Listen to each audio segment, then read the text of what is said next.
गुरुदेव भगवान की जय। प्यारे कृष्ण कन्हैया लाल की जय। श्री गर्ग संहिता गोलोक खंड चल रहा है और आज है 16वां अध्याय। भांडीर वन में नंद जी के द्वारा श्री राधिका जी की स्तुति। श्री राधा और श्री कृष्ण का ब्रह्मा जी के द्वारा विवाह।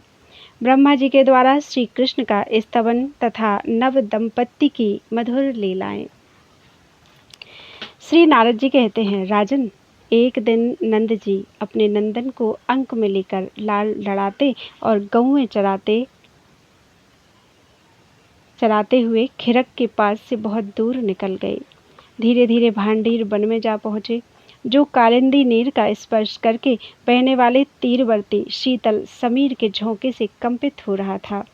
थोड़ी ही देर में श्री कृष्ण की इच्छा से वायु वेग अत्यंत प्रखर हो उठा। आकाश मेघों की घटा से आच्छादित हो गया। तमाल और कदम्ब वृक्षों के पल्लव टूट टूट कर गिरने, उड़ने और अत्यंत भय का उत्पादन करने लगे। उस समय महान अंधकार छा गया। नंदनंदन रोने लगे। वे पिता की गोद में बहुत भयभीत दिखाई देने लगे। नंद को भी भय हो गया। वे शिशु को गोद में लिए परमेश्वर श्रीहरि की शरण में गए। उसी क्षण करोड़ों सूर्यों के समूह की सी दिव्य दीप्ति उदित हुई, जो संपूर्ण दिशाओं में व्याप्त थी। वह क्रमशः निकट आती सी जान पड़ी। उस दीप्ति राशि के भीतर 9 नंदों के राजा ने वृषभानु नंदिनी श्री राधा को देखा।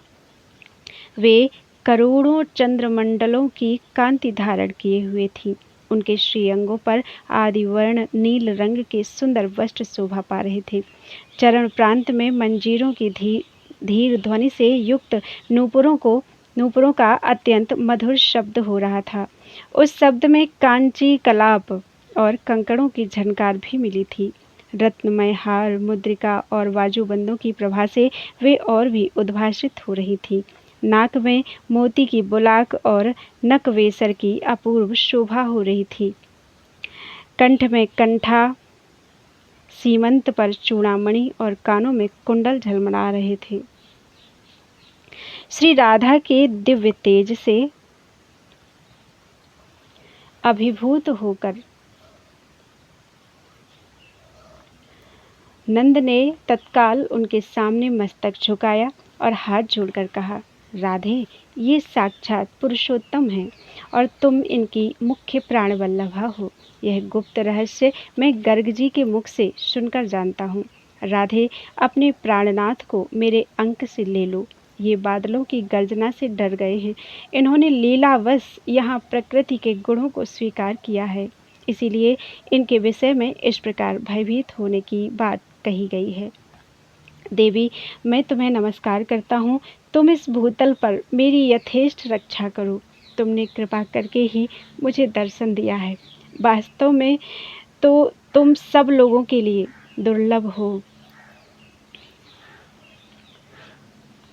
तदैव कोट्यर्क समूह दीप्ति रागच्छति वा चलति दिशाशु बभूव तस्यां वृषभानुपुत्रीं ददर्श राधां नवनन्दराजः कोटिन्दुबिम्बद्युतिमादधानां नीलाम्बरं सुन्दरमादिवर्णं मञ्जीरधीरध्वनिनूपुराणां बिभ्रतीं शब्दमतीव मञ्जुं काञ्चीकला कङ्कणशब्दमिश्रां हाराङ्गुलीयाङ्गद विस्फुरन्तीं श्रीनासिकामौक्तिकहंसिकीभिः श्रीकण्ठचूडामणिकुण्डलाढ्यां तत्तेजसाधर्षित आशुनन्दो नत्वाथ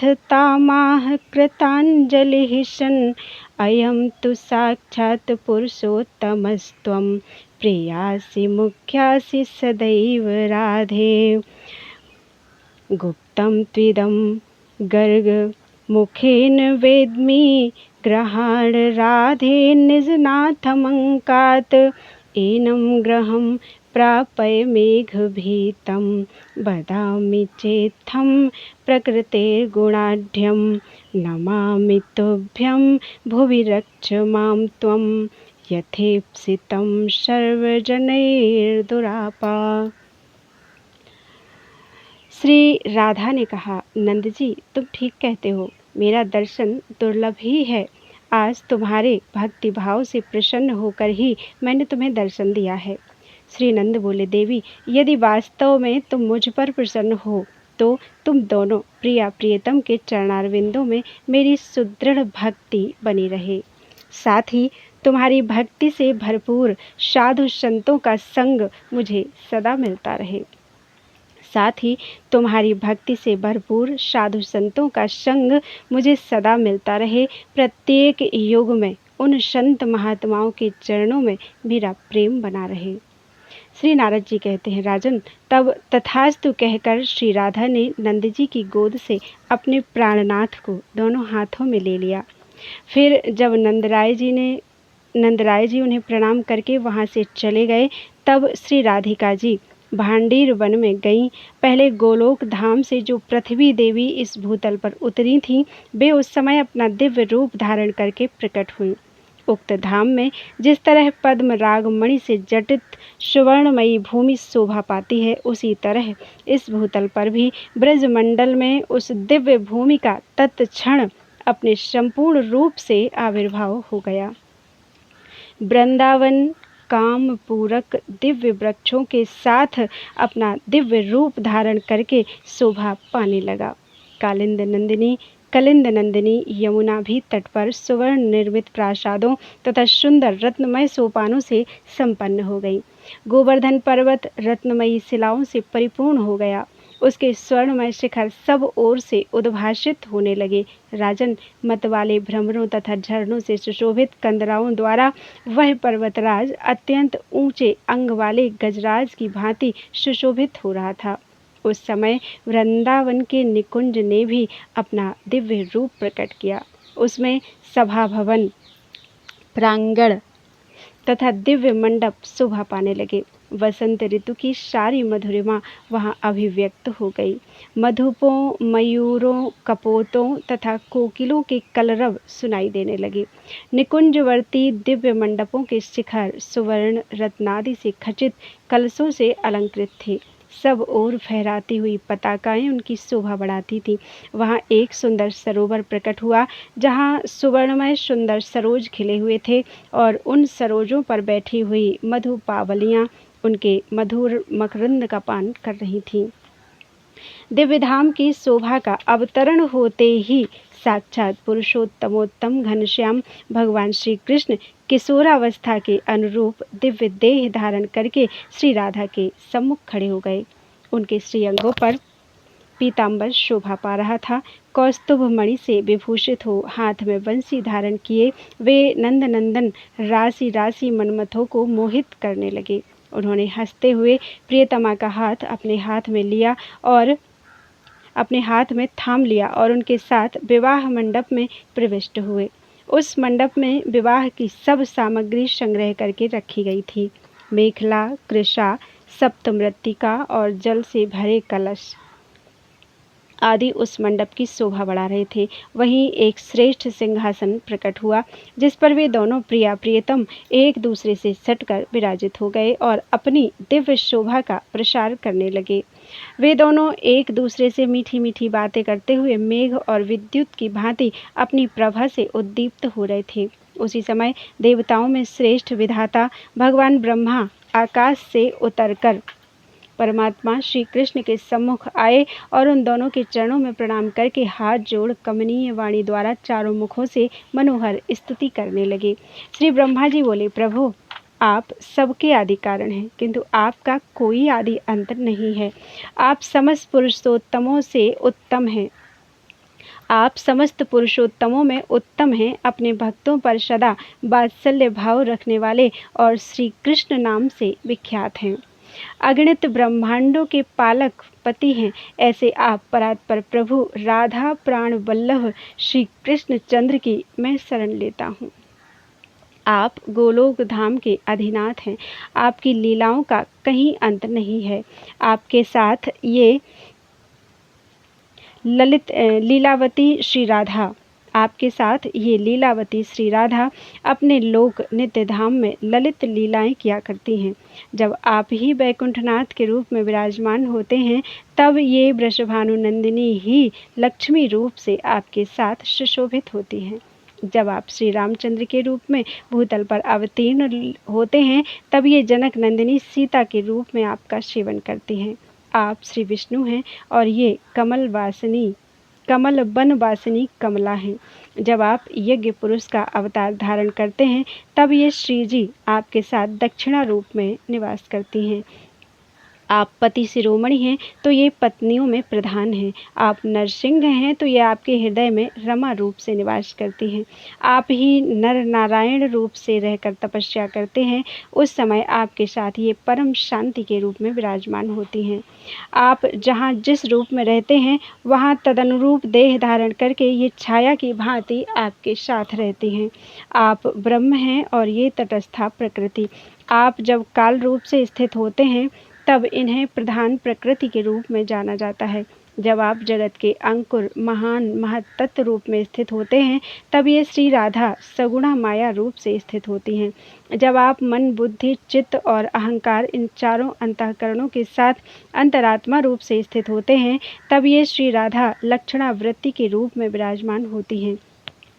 जब आप विराट रूप धारण करते हैं, तब ये अखिल भूमंडल में धारणा कहलाती हैं। पुरुषोत्तमोत्तम आपका ही श्याम और गौर द्विविध तेज सर्वत्र विदित है। आप गोलोक धाम के अधिपति परात्पर परमेश्वर हैं। मैं आपकी शरण लेता हूँ। जो इस युगल रूप की उत्तम स्तुति का सदा पाठ करता है, वह समस्त धामों में श्रेष्ठ गोलोक धाम में जाता है और इस लोक में भी उसे स्वभावतः सौंदर्य, समृद्धि और सिद्धियों की प्राप्ति होती है। यद्यपि आप दोनों नित्य दंपति हैं और परस्पर प्रीति से परिपूर्ण रहते हैं, परात्पर होते हुए भी एक दूसरे के अनुरूप रूप धारण करके लीला विलास करते हैं, तथापि मैं लोक व्यवहार की सिद्धि या लोक संग्रह के लिए आप दोनों की वैवाहिक विधि संपन्न कराऊंगा। अनादिमाद्यम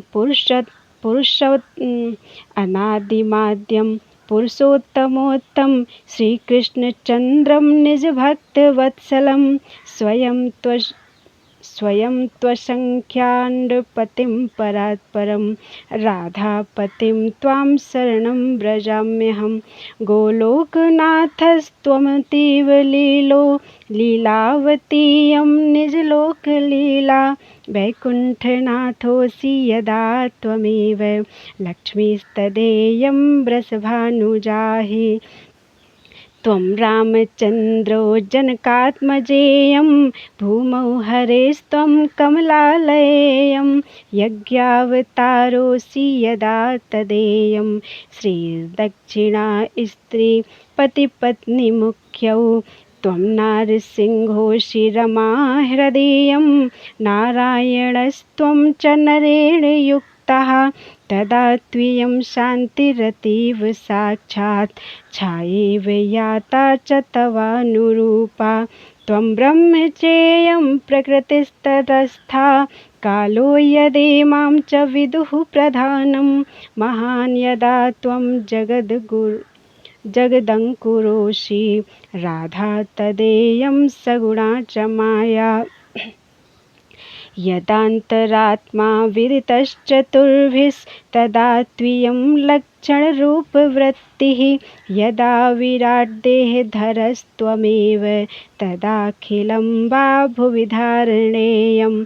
श्यामं च गौरं विदितं द्विधामः तवैव साक्षात् पुरुषोत्तमोत्तम गोलोकधामाधिपतिं परेशं परात्परं त्वां शरणं व्रजाम्यहं। सदा पठेद् यो युगलस्तवं परं गोलोकधाम प्रवरं प्रयाति सः। इहैव सौन्दर्ये समृद्धिसिद्धयो भवन्ति तस्यापि निसर्गतः पुनः। यदा युवां प्रीतीयतौ च दम्पती परात् परौ तावनुरूप रूपितौ तथापि लोक व्यवहार संघ्राद विधिं विवाहस्य तु कारयाम्यहम्। श्री नारद जी कहते हैं, राजन, इस प्रकार स्तुति करके ब्रह्मा जी ने उठकर कुंड में अग्नि प्रज्वलित की और अग्निदेव के सम्मुख बैठे हुए उन दोनों प्रिया प्रियतम के वैदिक विधान से पाणिक ग्रहण संस्कार की विधि पूरी की। यह सब करके ब्रह्मा जी ने खड़े होकर श्रीहरि और राधिका जी से अग्निदेव की 7 परिक्रमाएं करवाईं। तदनंतर उन दोनों को प्रणाम करके वेदवेत्ता विधाता ने उन दोनों से 7 मंत्र पढ़वाए। उसके बाद श्री कृष्ण के वक्षस्थल पर श्री राधिका का हाथ रखवाकर और श्री कृष्ण का हाथ श्री राधिका के पृष्ठदेश में स्थापित करके विधाता ने उनसे मंत्रों का उच्च स्वर से पाठ करवाया। उन्होंने राधा के हाथों से श्री कृष्ण के कंठ में एक केसर युक्त माला पहनाई जिस पर भ्रमर गुंजार कर रहे थे। इसी तरह श्री कृष्ण के हाथों से भी वृषभानु नंदिनी के गले में माला पहनवा कर वेदज्ञ ब्रह्मा जी ने उन दोनों से अग्निदेव को प्रणाम करवाया और सुंदर सिंहासन पर उन अभिनव दंपति को बैठाया। वे दोनों हाथ जोड़े मौन रहे। पितामह ने उन दोनों से 5 मंत्र पढ़वाए और जैसे पिता अपनी पुत्री का सुयोग्य वर के हाथ में दान करता है, उसी प्रकार उन्होंने श्री राधा को श्री कृष्ण के हाथ में सौंप दिया। राजन, उस समय देवताओं ने फूल बरसाए और विद्याधारियों के साथ देवांगनाओं ने नृत्य किया। गंधर्वों, विद्याधरों, चारणों और किन्नरों ने मधुर स्वर से श्री कृष्ण के लिए सुमंगल गान किया।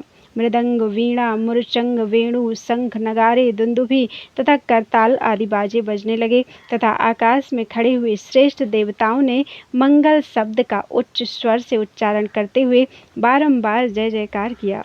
उस अवसर पर श्रीहरि ने विधाता से कहा, ब्रह्मन, आप अपनी इच्छा के अनुसार दक्षिणा बताइए। तब ब्रह्मा जी ने श्रीहरि से इस प्रकार कहा, प्रभु, मुझे अपने युगल चरणों की भक्ति ही दक्षिणा के रूप में प्रदान कीजिए। श्रीहरि ने तथास्तु कहकर उन्हें अभीष्ट वरदान दे दिया। तब ब्रह्मा जी ने श्री राधिका के मंगलमय युगल चरणारविंदों को दोनों हाथों तथा मस्तक से बारंबार प्रणाम करके अपने धाम को प्रस्थान किया। उस समय प्रणाम करके जाते हुए ब्रह्मा जी के मन में अत्यंत हर्षोल्लास छा रहा था। तदनंतर निकुंज भवन में प्रियतमा द्वारा अर्पित दिव्य मनोरम चतुर्विध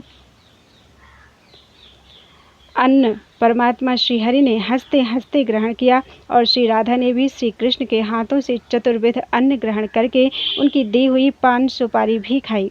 इसके बाद श्रीहरि अपने हाथ से प्रिया का हाथ पकड़कर कुंज की ओर चले। वे दोनों मधुर आलाप करते तथा वृंदावन, यमुना तथा वन की लताओं को देखते हुए आगे बढ़ने लगे। सुंदर लता कुंजों और निकुंजों में हंसते और छिपते हुए श्री कृष्ण को शाखा की ओट में देखकर पीछे से आती हुई श्री राधा ने उनके पीताम्बर का छोर पकड़ लिया।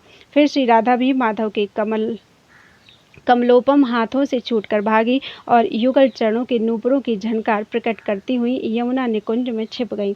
जब श्रीहरि से एक हाथ की दूरी पर रह गई तब पुनः उठकर भाग चली। जैसे तमाल सुनहरी लता से और मेघ चपला से सुशोभित होता है तथा जैसे नीलम का महान पर्वत स्वर्णांकित कसौटी से शोभा पाता है, उसी प्रकार रमणी श्री राधा से नंदनंदन श्री कृष्ण सुशोभित हो रहे थे।